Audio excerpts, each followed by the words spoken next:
personas con discapacidad desde la tecnología. Y me engañé bastante, porque como técnico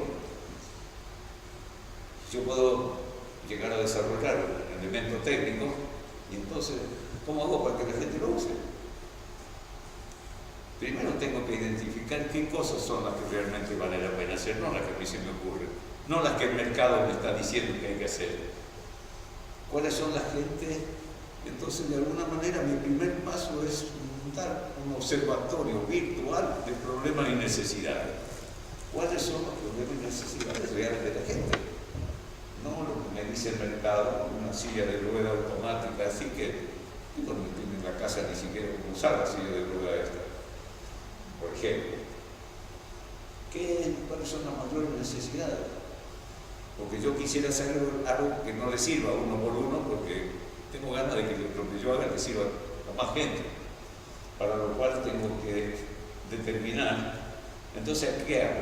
Voy a un lugar de ancianos, me junto con los viejitos y les digo, escúchame, ¿qué te puedo ayudar? ¿Qué te falta? ¿Qué cosa? Me voy a una escuela de circo, me voy a un hospital y me siento cuando el terapeuta, cuando yo digo yo, nosotros somos 10 personas. Entonces, en algún caso voy yo, no tengo un colega, un compañero, a ver qué pasa con la terapista, cómo atiende a la gente, qué le pregunta, qué sale. De esto aparecen las cosas reales que necesita la gente. Y las pensamos, si esto se hace, va a servir a mucha gente, sí. Bien. Entonces de ahí nosotros fijamos y seleccionamos qué hacemos. No hacemos lo que se nos ocurre a nosotros. Ya, digamos, yo vencí la etapa esa en la que yo sé lo que el otro necesita y yo le voy a decir, mira, como yo te quiero mucho, yo quiero que vos cambies y hagas lo que yo te digo. Ni como padre, ni como esposo, ni como socio, ni como nada. No conseguí, yo estuve 70 años con una compañera que falleció hace 2 años, 6 de novio y 74 de casado. Yo siempre quería que ella me haga un poco más de caso, ella quería que yo deje de ser tan loco. Cuando cumplimos 60 años casados dijimos, nos dejamos engañar. Que cada uno sea, respetemos a cada uno como es, y el que pueda que cambie, ¿no? La realidad de esto es la vida con todos nosotros. Qué bueno. Nadie deja de fumar porque vos le rompas diciendo deja de fumar, nadie estudia porque vos le digas estudiar, y nadie hace las cosas que solamente las haces, no que vos realmente decidiste hacer un cambio. O sea, ayuda a que la gente cambie por su cuenta y haga las cosas lo mejor posible, y este es el mejor ejemplo. Pero de todos modos, como nosotros tenemos ciertos conocimientos, nos movemos con esto que decimos que está mal. ¿Cuántas veces yo he tratado de que la gente haga lo que pienso con la mejor intención posible? Y esto en general lo que se está haciendo con las personas con discapacidad, con los viejos, inventamos. Vamos a tocar un poco el tema, ya que ustedes están en el tema de los viejos. Yo cumplo 90 años el año que viene, así que no tengo ningún reparo en llamar viejos porque son viejos. ¿Cuál es la teoría? Hace muy poquito participé en un congreso iberoamericano de adultos mayores, que se usa el término adultos mayores, tercera edad. ¿Cuál era el tema central? Era una alarma de todos los investigadores y estudiosos, porque cada vez hay más gente que vive más tiempo. Cada vez hay más viejos y los demás viven más tiempo. Y esto es una alarma, una humanidad, porque cuando me tocó a mí le dije, gente, yo voy a ver cumplir 90 años. Más o menos me la rebusco económicamente y estoy bien de salud. No se alarmen por mí. Alármense por la pobreza y por la enfermedad. Un tipo de 30 años enfermo está mucho más jodido que yo.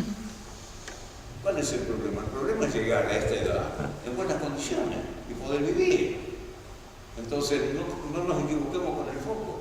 Acá estamos hablando de cómo se asiste al viejo que no llegó, que lo tiene, cómo se lo entretiene al viejo, cómo le buscamos qué hacer, cómo lo juntamos con los chicos, no se preocupen, déjenlo. Pero, ¿cuál es la realidad de esto? ¿Cómo es la historia de la vida? Los chicos nacen, ¿sí? No saben hablar, no saben caminar, no saben pronunciar nada. Se mueren, ¿no? La sociedad encontró una manera tal que no se muera nadie. Después la sociedad encontró que la gente aprenda a leer, a escribir, a estudiar. segunda etapa de la vida. Después la gente aprendió a que hay que trabajar y ganarse la vida, y vivir, y comprar, y viajar, y casarse, y tener hijos. Y después llegó a la conclusión que llega a los 65 años y hay que parar, porque se va a morir a los 2 o 3 años. Y esto era cierto antes, pero ahora no nos morimos nada. Y vivimos 20 o 30 años más. Entonces, esta etapa de la vida no está estudiada por nadie. Y entonces algunos, yo encuentro qué hacer, otros no saben qué hacer, el otro llegó pobre. Pero es una masa de gente a la cual el sistema social no hizo nada para resolver este tema.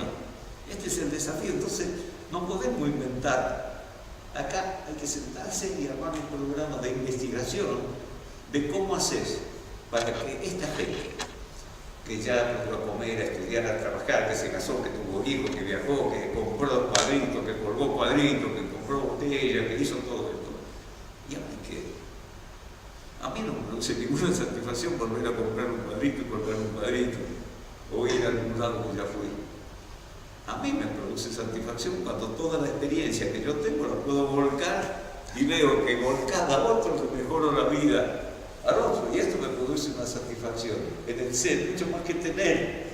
No critico, tuve una época en la que yo quería tener y compraba, cada vez que viajaba compraba una botella de whisky y compraba, hasta que mi mujer me dijo, si vos no tomás whisky, ¿cuánto vas a seguir comprando? La verdad es que ni me daba cuenta de lo que hacía. ¿Por qué? Porque ya esto era un hábito. Bueno, yo digo, este tema de la tercera edad, se tiene un enfoque totalmente distinto. No podemos estar haciendo las cosas que hacíamos cuando nos moríamos a los 65 años. Todavía hay países que la gente se muere a los 55, guarda, ¿no? Pero bueno, esto es lo que quiero decir entonces, como una mirada diferente a las distintas cosas.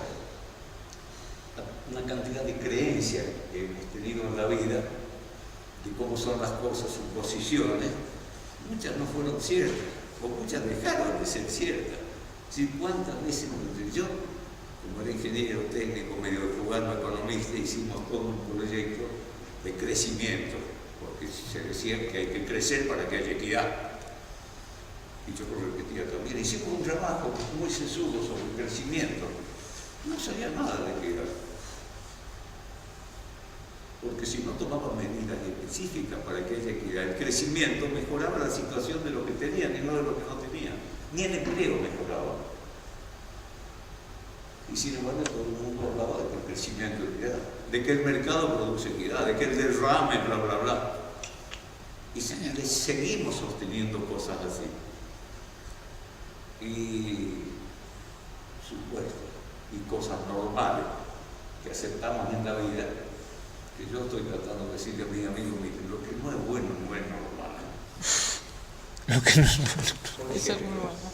Es normal que haya pobres, ¿sí? Es normal. ¿De dónde? Es habitual decir que siempre hubo pobres, esto es cierto, pero hoy las condiciones tecnológicas, científicas, de los recursos que hay en este país, ¿por qué tiene que haber pobres? ¿De dónde salió? ¿Qué obligación? Entonces no es normal que haya pobres. Y además, cuando ustedes piensen en su vida cotidiana, lo que les pasa en la casa, en las relaciones, van a ver cuántas cosas que uno dice, no es normal, ¿qué tiene que haga? No acepten como normalidades cosas que no son buenas. Y yo voy a tratar de contarles un poco, dejo de charlar, yo tengo muchos años de experiencia y entonces la verdad es que me gusta contar, digamos, lo que estamos haciendo. Más que me gusta contar los aprendizajes que yo mismo vengo haciendo y dándome cuenta y poder corregirlo.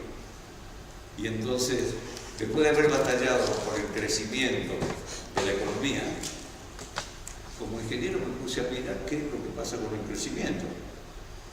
Y encontré, no estadística, información calculada, desde el año 5000 años antes de Cristo hasta 1500, 1900, 2000, esa es una recta así, porque el Producto Bruto crecía al 0,07, al 1, al 2.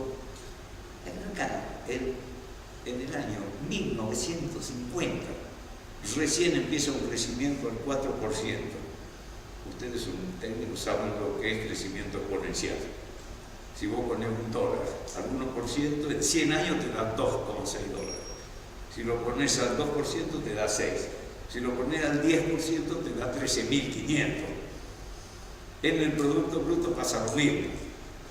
Una vez que llegaste a 7.000 millones de tipos consumiendo desaforadamente como estamos consumiendo, al 4% anual, 4, no China, 8, 9, como queremos, al 4, que fueron los últimos 40 años.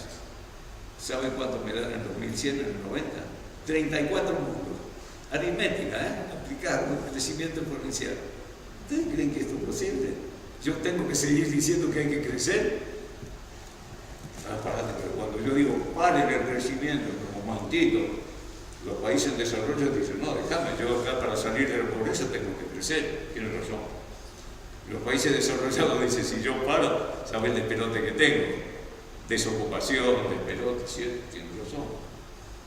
Pero, digo, si esto sigue así, dentro de 15 años no hay ninguna posibilidad de seguir.